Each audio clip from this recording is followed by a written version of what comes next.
अच्छा, तो इस कस्बे में आपका स्वागत है। लेकिन एक बात जान लीजिए, यहाँ की कुछ कहानियाँ सिर्फ कहानियाँ नहीं होती, वो चेतावनियाँ होती हैं। और जो सबसे खौफनाक किस्से होते हैं ना, वो अक्सर वहीं से शुरू होते हैं जहाँ दूसरी कहानियाँ खत्म हो जाती हैं, यानी एक कब्रिस्तान से। जरा सोचिए इस सवाल के बारे में, क्योंकि ये कहानी एक ऐसे ही राज की है, एक ऐसे गुनाह की है जिसने दफन रहने से साफ इनकार कर दिया। कुछ बोझ ऐसे होते हैं जो मौत के बाद भी पीछा नहीं छोड़ते। तो बात शुरू होती है रॉनी के अंतिम संस्कार से। शहर के एक बड़े रईस का बेटा था। उसकी मौत को सब एक हादसा मान रहे थे। उसी की क्लास में पढ़ने वाला पीटर भी वहां मौजूद था। लेकिन उस भीड़ में कोई नहीं जानता था कि रॉनी की मौत हादसा नहीं थी, और पीटर वहां सिर्फ अफसोस जताने नहीं आया था। जब सब लोग कब्रिस्तान से वापस जा रहे थे, पीटर की नजर एक पुरानी धूल भरी चीज पर पड़ी, एक वीजा बोर्ड। उसने इधर उधर देखा और चुपके से उसे उठाकर अपने कोट में छिपा लिया। उसे क्या पता था कि वो कोई खेल नहीं, बल्कि अपनी तबाही घर ले जा रहा है। चलिए अब उस रात की बात करते हैं जब पीटर ने उस बोर्ड को इस्तेमाल करने का फैसला किया। उसने अपने छोटे भाई को भी साथ में खींच लिया, जो बेचारा इस सबसे बहुत डर रहा था। पीटर ने एक ऐसा खेल शुरू किया जिसे कभी शुरू ही नहीं करना चाहिए था। दोनों भाइयों में जमी आसमान का फर्क था। पीटर, उसे तो बस रोमांच चाहिए था, वो घमंड में अंधा था। लेकिन उसका छोटा भाई, वो बार बार कह रहा था, भाई क्या होगा अगर हमें बाद में पछताना पड़ा। पर पीटर ने उसकी एक न सुनी। उसे लगा ये सब मजाक है। और फिर वो खेल शुरू हुआ। कमरे की लाइट बंद कर दी गईं, कुछ मोमबत्तियां जला ली गईं, और दोनों भाइयों ने उस बोर्ड पर एक सिक्का रखकर आत्माओं को बुलाना शुरू कर दिया। पहले तो कुछ नहीं हुआ, लेकिन फिर वो सिक्का अपने आप हिलने लगा। पीटर ने पूछा, तुम्हारा नाम क्या है? सिक्के ने एक एक अक्षर पर जाकर बताया, रॉनी। फिर उसने पूछा, तुम यहाँ क्यों हो? जवाब आया, बदला। और जब पीटर ने कांपते हुए पूछा, किससे बदला लेना है? तो सिक्के ने धीरे धीरे साफ साफ उसका अपना नाम लिख दिया, पीटर। वो खेल तो वहीं खत्म हो गया, पर पीटर के लिए खौफ की असली रात तो अब शुरू हुई थी। क्योंकि जब जमीर पर किसी के खून का बोझ होना, तो हर परछाई में दुश्मन ही नजर आता है।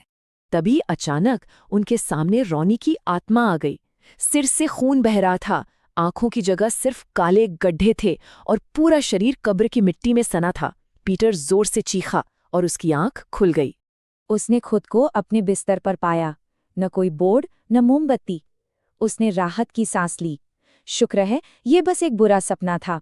उसने तसल्ली के लिए अपनी अलमारी खोली, और वीजा बोर्ड वहीं रखा था जहां उसने सुबह उसे छिपाया था। और बस यहीं से पीटर का दिमाग टूटने लगा। उसे महसूस हुआ कि उसका छोटा भाई अपने बिस्तर पर नहीं है। वो उसे ढूंढने के लिए जैसे ही उठा, पूरे घर की बिजली चली गई। घना अंधेरा। अंधेरे में टटोलते हुए पीटर को अपना भाई घर के बगीचे में बैठा दिखा।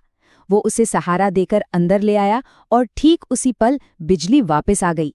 और उसने देखा कि उसका असली भाई तो सीढ़ियों से नीचे आ रहा है और पूछ रहा है, भाई तुम क्या कर रहे हो? जब पीटर ने पलटकर उस साये को देखा जिसे वो बगीचे से लाया था, तो वो कोई और नहीं बल्कि रॉनी का मुस्कुराता हुआ भूत था। अब पीटर का डर बर्दाश्त से बाहर हो गया था।